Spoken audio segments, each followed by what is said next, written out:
Kali ini kita akan membahas tentang ekspor dan impor database Oracle. Pertama, ekspor dan impor. Ekspor dan impor disediakan oleh Oracle untuk melakukan transfer data secara logis, seperti tabel, isi data, prosedur, dan sebagainya. Ekspor membentuk file yang diperlukan untuk mentransfer file. File hasil ekspor bisa berbentuk file yang binary yang disebut dengan dump atau DMP. File ini hanya dapat dibaca oleh utilitas import yang berfungsi mengembalikan informasi dari dump file ke database. Sebagai contoh, database Oracle melakukan ekspor mengeluarkan jenis nama yaitu file dump, namanya yaitu .dmp misalkan. Lalu kita bisa mengimport, lalu hasil importan itu kita dapat masukkan ke database Oracle-nya.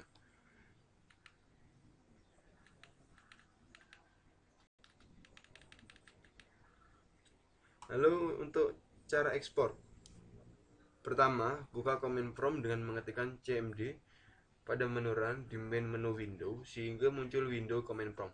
Lalu ketikkan perintah exp username passwordnya yaitu @tnsname. Keterangan username dan password adalah nama user di mana datanya atau tabel yang ingin diekspor, dan tnsname adalah nama koneksi yang menghubungkan klien dan server. Contoh exp scott/tiger@belajar. Lalu akan muncul perintah enter array fetch buffer size, maka ketikkan 4096, kemudian enter, kemudian isikan nama file penampung data hasil ekspor, contoh dc expedate.tmp, lalu enter. Lalu pertanyaan 2 U untuk user or 3 T untuk tabel, yang artinya apakah Anda ingin mengekspor data user ataukah tabel. Jika Anda ingin mengekspor user maka ketikkan U. Jika Anda ingin mengekspor tabel, maka ketikkan T lalu enter. Lalu muncul pertanyaan ekspor tabel data, yang berarti sekaligus mengekspor data dari tabel yang dipilih. Bila Anda sekaligus ingin mengekspor isi tabel, ketikkan yes, kemudian tekan enter. Lalu muncul pertanyaan compress extends, lalu yes. Selanjutnya Anda harus mengetikkan satu persatu tabel yang akan mengekspor. Misal di Scott Anda ingin mengekspor tabel EMP dan tabel departemen atau dep, maka ketika satu persatu tabelnya EMP lalu enter, dep kemudian enter, dan seterusnya. Untuk mengakhiri proses ekspor, Anda tidak perlu mengetikkan apapun, hanya tekan enter saja. Bila proses ekspor tidak ada pesan error, maka proses ekspor telah sukses dilaksanakan.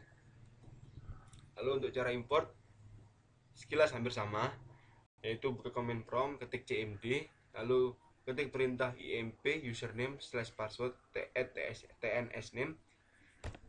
Terangan username dan password adalah nama user di mana kita menginginkan transfer data dari file ke dalam database, dan tnsname adalah nama koneksi yang menghubungkan klien dan server. Contoh import hr/hr@belajar. Pastikan bahwa nama tabel yang ada di user yang kita tuju tidak ada tabel yang sama namanya dengan tabel yang ingin kita import, hasil ekspor atau tabel file dmp. Muncul pertanyaan lokasinya, contoh c expd.mp.dat.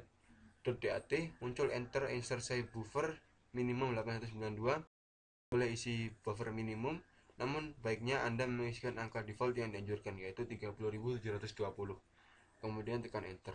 Muncul list contents of import file only, maka ketikkan T kemudian enter. T untuk tabel. Lalu apakah ignore create error due to object assistant, ketikkan T kemudian enter. Muncul import grants, atau itu import grants itu memberikan hak untuk import, lalu yes. Muncul import tabel data, ketikkan yes. Lalu muncul import entire export file apabila Anda ingin mentransfer semua data isi dari file DMP ke database, maka ketikkan yes. Apabila hanya user tertentu dan tabel tertentu saja, maka ketikkan T kemudian enter. Proses import setelah selesai. Apabila tidak ada pesan error, maka proses import data dari file DMP ke database Oracle telah berhasil dilakukan. Untuk sebagai contoh akan langsung nanti Anda dapat melihat di praktikum saya nanti. Sekian, assalamualaikum warahmatullahi wabarakatuh.